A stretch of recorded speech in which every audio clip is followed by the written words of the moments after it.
You just discovered what it takes to become a legend. Grab your eye. Let's mobilize.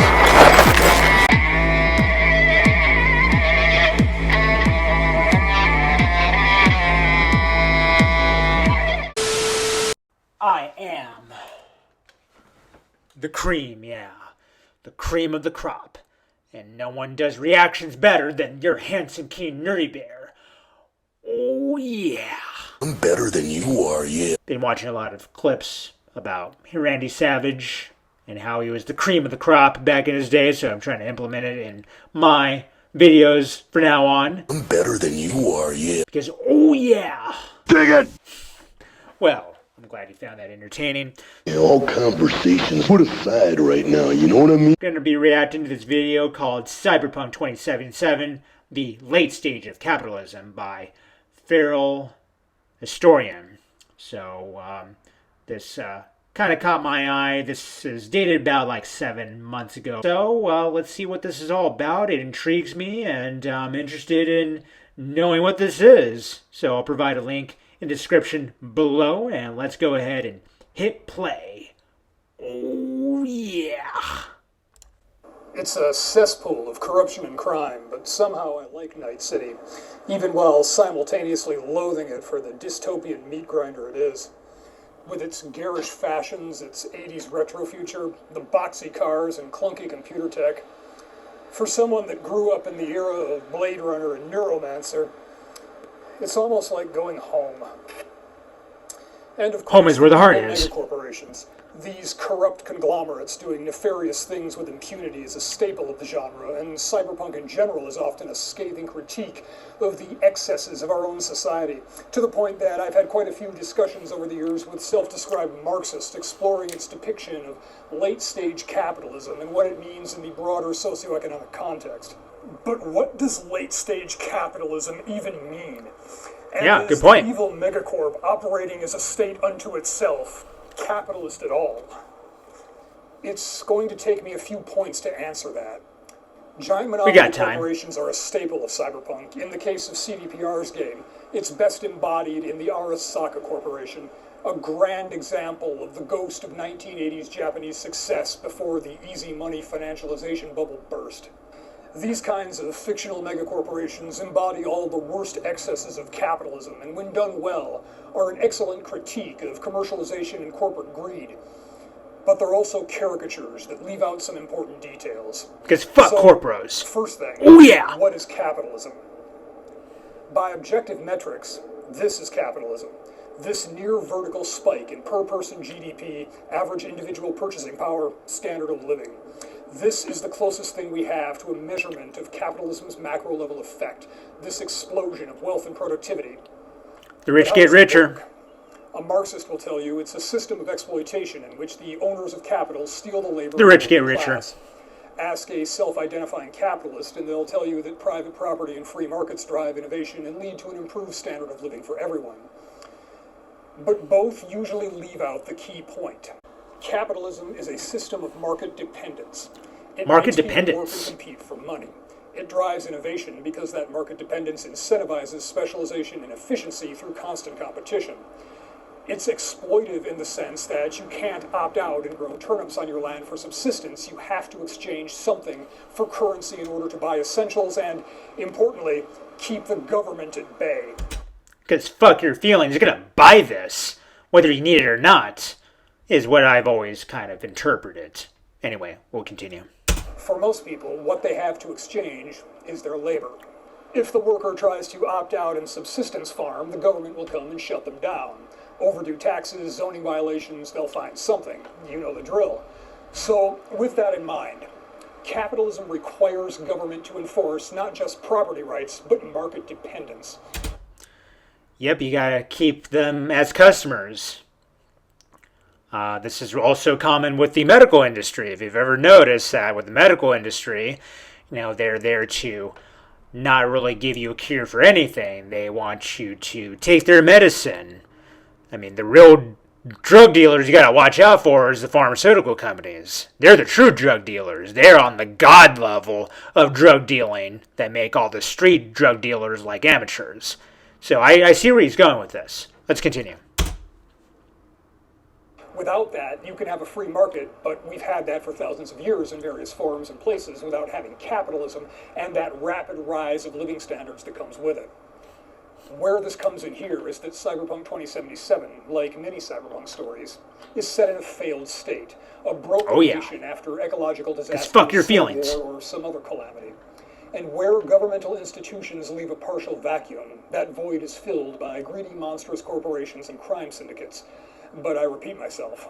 Having spent my share of time in universities, I've known a few Marxists who really latch on to cyberpunk, both how it's a representation of the alienation of citizens, of workers, atomizing society into a collection of lost individuals separated by a wall of invasive technology, and on a more basic level, unchecked capitalism growing like a cancer in the absence of a functioning government, exploiting without limit the people and environment alike. Fuck your feelings. As I've already hinted at, there is a false dichotomy here. The basic thing we have to keep in mind is that every organization, whether a corporation, a government, or a crime syndicate, is just a tool for the people that run it. And it's not a controversial statement to say that people that run these kinds of organizations are generally motivated by money and power. Put another way, a corporation is just a business given legal status by the government, and the government is just a corporation that can force you to buy its services. Exploitation and oppression are rooted in power disparities, which corporations and government both, to varying extents, codify, organize, and exploit for the gain of the people controlling them. Because fuck your feelings, you're gonna buy this shit. Yeah, so I feel the same way about that too. The way he's explaining it, he's breaking it down to a science. He almost kind of reminds me of a professor that I knew back in my time at the university. So very good stuff already, and we're only about 4.5 minutes into it, so let's continue. The essence, the punk of cyberpunk, is in taking the technology of the powerful, the technology they use to exert their power, and turning it against them, using it to subvert those power structures. It's more relevant today than ever, with the twin powers of big business and big government on the one hand, making it increasingly necessary to use technologies like electronic banking and up-to-date mobile phones in daily life, while simultaneously imposing ever tighter controls on how individuals can use that technology to spread dissenting ideas for commerce outside the approved and taxable confines, and increasingly to simply not have your location data or online browsing habits ensnare you in criminal proceedings. The cyberpunk isn't simply a rebel rejecting the technological world, but an apostate, fully embracing the potential of the technology, immersed in the technical details and how it fits into the wider social structure, but rejecting the ideology of it, the ideology of the ruling elites and the ends they use the technology for. And this is where a lot of the criticism and analysis falls short. In all these discussions of cyberpunk's anti-capitalist themes and as a broader critique of late-stage capitalism, there is usually an assumption that some form of Marxist-derived socialism is what post-capitalism looks like, that some collective manifestation of the downtrodden, commodified technoproles must push back against the corporate overlords and seize the means of production for a more equitable post-capitalist world. When I think of it in that light, cyberpunk is almost 21st century capitalism seen through a 19th century socialist eyes. And the idea of socialism as a transitional period is partly the result of 19th century thinkers not being able to visualize how a post-capitalist economy would work because the technology of the time simply didn't allow for it. To put it in perspective, imagine a bunch of serfs working on a baron's land. One of these serfs, we'll call him Carl, recognizes that feudalism is extracting their labor for the benefit of the baron. But definitely nomads. Other forms of socioeconomic organization are possible, forms that don't force the many to toil in the fields while the few enjoy wealth and comfort. He starts talking, because he's an illiterate serf and he can't write, and eventually convinces the others to throw down their plows, seize the baron's lands, and usher in the new post-feudal society. Just like nomads! I'm already seeing similarities. Great breakdown of this.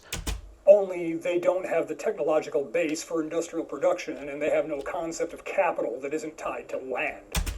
Although what I will add is that the nomads in Cyberpunk 2077 eventually comes to the point where they have to take gig jobs for those megacorpos like Militech, the most common one, but at the same time stealing stuff from Militech so they can have access to any decent technology to continue their nomad ways. So there's that. The best they can do is kick the Baron out of his manor and continue to farm the land as a cooperative. And naturally, someone needs to take on the managerial task that the Baron used to do and engage in negotiations with the neighboring barons who still control their estates. I just described the plot of Animal Farm, but you get the point. It's not post-feudalism. Interesting book. It's just feudalism with new bosses and ideological cover to hide that fact. Maybe they'll say it's a transitional stage, but they have no coherent idea what they're transitioning into or how to get there. And in the meantime, the old Baron's manor is pretty comfortable. This is what all the socialist states of the last century have been. Post-capitalism isn't the workers seizing the means of production, taking over factories and turning them into collectives. Post-capitalism is decentralized production, vastly reducing the need for big factories, warehouses, complex supply chains, and the wealth-collecting apparatus that comes with all of it. We're just starting to feel the leading edge of that. We no longer need television networks or newspapers to spread information. With additive manufacturing technology, we don't need sprawling factory complexes to produce manufactured goods, and this technology is steadily becoming better and more affordable. And then add the AI technology, or what I like to call a self-learning variable algorithm. To me, AI is just a fancy structured algorithm that can self-learn based off of its preset programming. My opinion only, of course, that's what I think of AI really being, just a more high in-depth algorithm, kind of like how you watch on YouTube and the algorithm really learns about how you are watching certain content, and you get certain videos on your feed that you don't even subscribe to, but they're very similar to what you've just watched in previous videos. So that's what an algorithm, a good example of an algorithm is. And then with AI and the advancements of AI that are trying to develop, it's really just taking the concept of an algorithm and just transforming it into something more automated. So I see where he's going with this. So I just want to add that to the mix.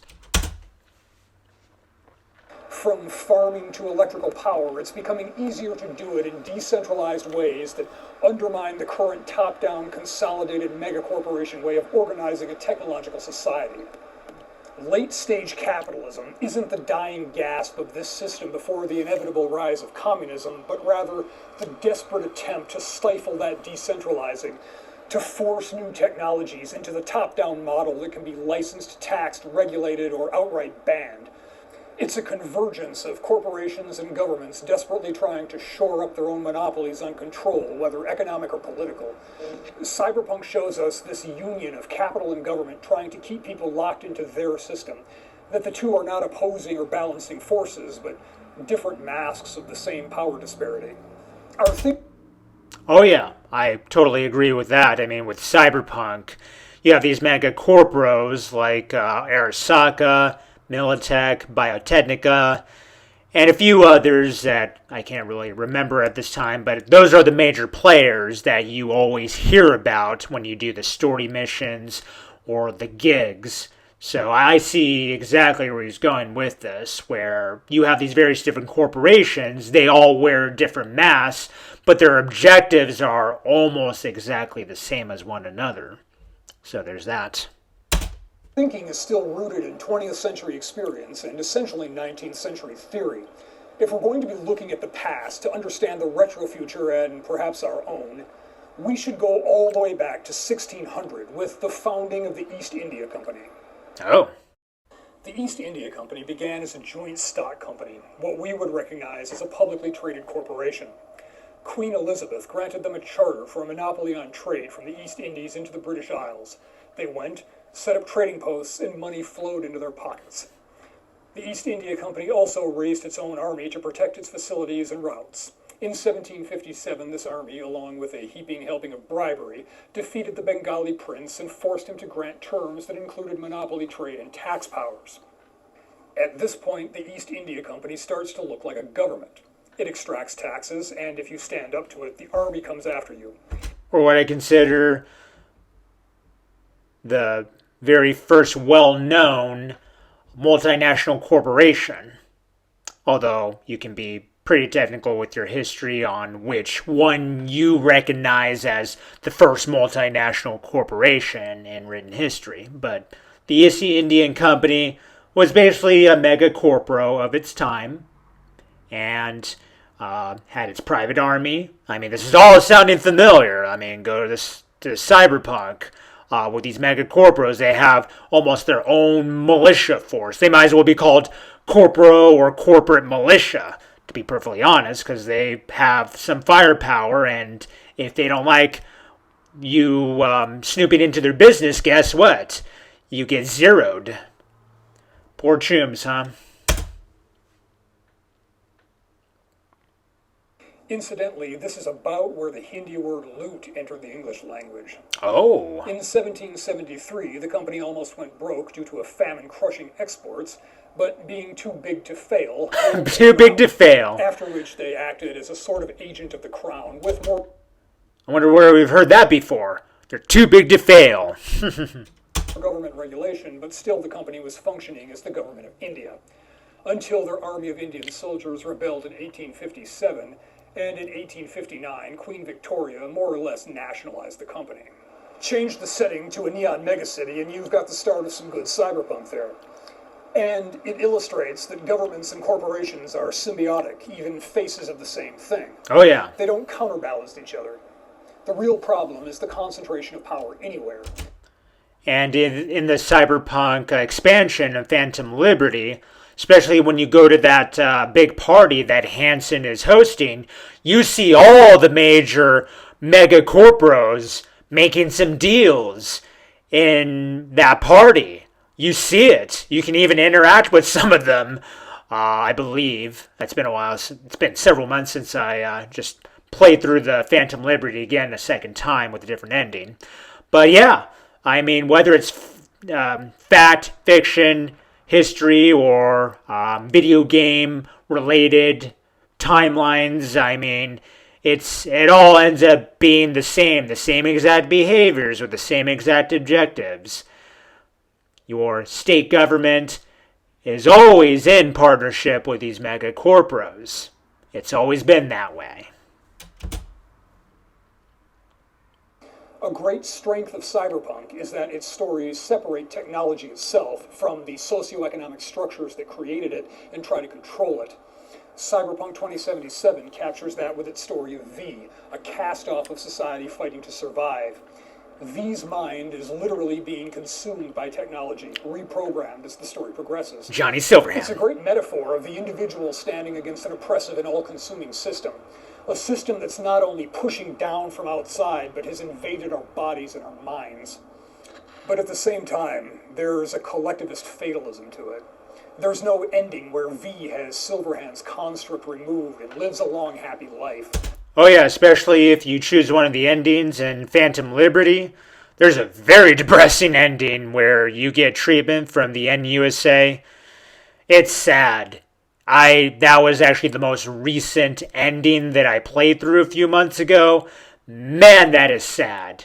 I still now feel that my favorite ending of Cyberpunk is when you storm Arasaka Tower by yourself while still dying with the engram of Silverhand just with you along the way, just witnessing you achieve greatness. No ending where the Arasaka Corporation is brought down and its executives pay for their many crimes. No victorious ending. The best outcomes are the ones where V makes the most of the time left, spending it with friends or pulling off an epic heist. The proud individual burning brightly but briefly before the inevitable technologically inflicted end. The doomed individualist washed away by a collectivist tide. The only chance for survival that the game offers is to become part of a digital collective. A disembodied consciousness blended with something else. Or join the Rogue AI alt in the main story. So yeah, absolutely. Part of something else, contributing but no longer distinct. They will be integrated with me. See? Through me, they gain the chance to become part of something greater. To survive at all requires a choice between being subsumed in Alt's collective mind or imprisoned in Arasaka's. Trapped in the corporate structure of late-stage capitalism, or lost in an undefined collective existing in the shadows of that world. If we look at Cyberpunk as a critique of capitalism, we must also critique its lack of a post-capitalist option. As if they could hope for anything better. So what would a post-capitalist economy look like? I can't describe it in detail, partly because it's decentralized by nature and will have a lot of variation, local flavor, and experimentation. We can't foresee all the twists and turns it would take as it develops, but we can infer some basic traits. First, in order to not be capitalist, it would have to curtail market dependency. This doesn't necessarily mean that there are no markets or profit motives or money. It just means that people have options for self-sufficiency or closed I never communities noticed without that dropping one. out of wider society. We've already mentioned decentralizing technology. 3D printers, home-based power, whether solar, geothermal, small community, nuclear. AI. Anything that moves away from big grids owned by heavily regulated utility companies. It would require sound currency. Today, our money is created by governments. It's valuable because they say it is, and they can manipulate markets by making more of it. And they can print it. Print, print, print. Yeah. Oh, yeah. And distributing it to whom they choose. A true free market isn't possible when the state makes itself a party to all transactions and manipulates the medium of exchange. It also requires limited government. One can't reduce corruption by adding more mass to government in the hope of counterbalancing corporations. Doing so just increases the aggregate mass of corruption because in the end they're closely entwined structures directed by the same people. But there has to be some structure for property rights in complex industry. We'll still need to mine minerals, manufacture microprocessors, and do countless other things that don't scale down very well to an individual level. In other words, you're going to have to come to a balanced compromise where you could still take aspects of capitalism, but just make it more of a positive, I guess, action to gain positive results. But that's easier said than done since you have to deal with human beings that, not all, but majority, are greedy, backstabbing, they have their own hidden agenda, they're not entirely honest with you, or maybe they tell you the truth, but they just don't tell you what you needed to know up front. So it's a tricky business. But I mean, I completely can understand where he's going with this. I'm deliberately vague here because a post-capitalist economy is a new thing. It's not fully formed, and there will be some curves and dead ends on the way. We'll have to try things, and some of them won't work very well. I don't have all those answers, and I wouldn't trust anyone who says they do. Right now, we're trying to put the puzzle together without all the pieces, but I think we've had a fleeting glimpse at the box art to guide us. Some are probably disappointed that I'm not going full ANCAP here. I'm just looking at the minimal traits of a post-capitalist economy that still has high technology and some level of innovation. Its governing structure is a more specific issue, and it could go several different ways. All we can say for certain is that it wouldn't be a centralized system of sprawling factories and collective farms, all managed by some oppressive entity owning all of it. I remember that mission. That was a pain in the ass. Acting as a state in all but name. That's the dead-end future. Cyberpunk shows us what that future, that wrong turn, might look like. A world of proprietary body implants, virtual world distractions to bleed off discontent, crowded cities and debt peonage, godlike wealth and power existing beside crushing poverty. You basically will have a super form of fascism, is how I'm looking at it, by his point that he's mentioning here. It shows us where that road goes, and it warns us to take a different turn. The catch is, we'll have to make our own road to go a different way. All right, someone said Marodes. Who was it? Marodes. So great video by Furl Historian. He makes a lot of great points, and, you know, nobody can truly have the answers on how we can either prevent this negative timeline reality from happening. But in the end, sometimes you gotta go through the dark times to really go towards the light times, so to speak. Like, you know, I think one day we're gonna reach our own era of Renaissance. And I think it's something that could possibly happen in my lifetime. I'm only about over 3 decades old. I still have more to live, like 3 decades and lucky 7. So there's always that possibility where there will be a renaissance. What kind of renaissance it would be, no idea. You'll just have to keep staying alive to see it. So, stay alive. Be the cream of the crop.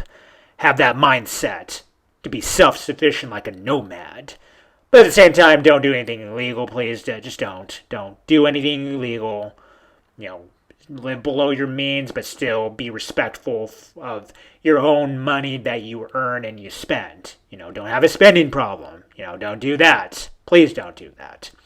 So if you enjoy my reaction commentary review of this video, Cyberpunk 2077 and the Late Stage Capitalism by Feral Historian, make sure you comment down below. If you want to see more of my reactions and commentary, make sure you subscribe, ring that bell so we don't have Gary Busey scaring the shit out of you when you see my videos. And then until next time, same Handsome King content, same Nerdy Bear reactions. Oh yeah! Dig it! I am the cream, yeah. The cream of the crop. And there is no one that does it better than the Macho Man Randy Savage. On balance, off balance, doesn't matter. I'm better than you are, yeah. Solve the cube.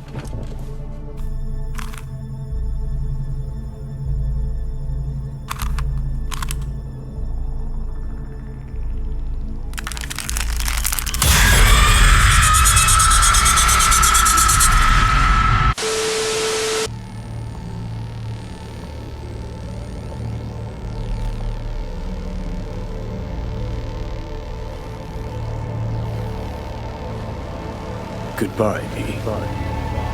And never stop fighting.